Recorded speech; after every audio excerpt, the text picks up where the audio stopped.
Hi, today we're going to be showing you how to drain the coffee boiler out of your Lelite Elizabeth.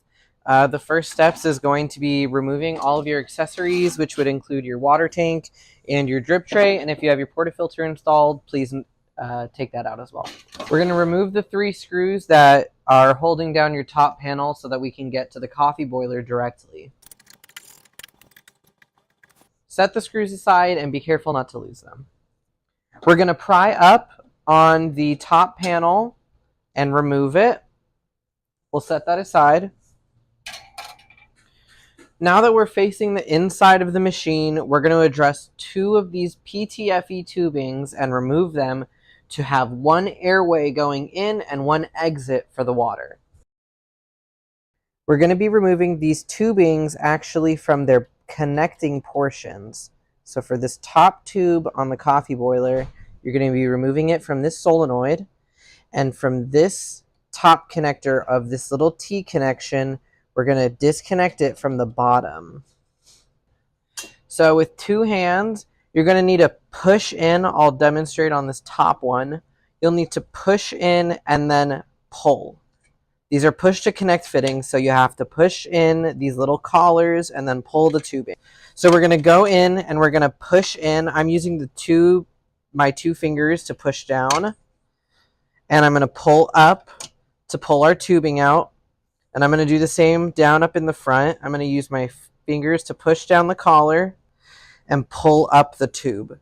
So now we're going to take the machine and we're going to have it leaning so that our steam wand is going to be at the bottom, and the water is going to end up coming out of this tube that's directly on the boiler, and air is going to end up being sucked in through this tube at the top.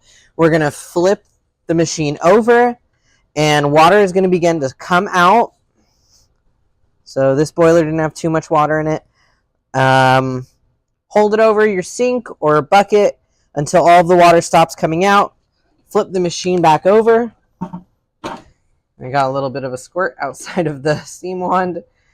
And then we're going to plug in our tubing back into their respective areas. If you recall, our top joint that's at the boiler is going to connect to this solenoid valve.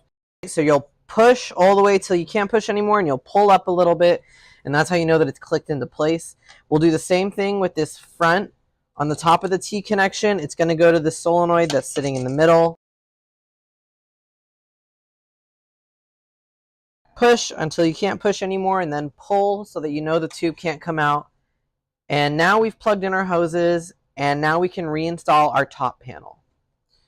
Now, reinstalling the top panel can be a little bit tricky, so we don't expect everybody to get this. If you do struggle with putting on your top panel and you don't want to try any further because it's a little bit sharp on the sides, what you can do is you can lay your top panel on top of your machine, tape it down with a small piece of masking tape just so it doesn't move around. You can place your gasket inside of your water tank manifold, and you can send us the machine as is.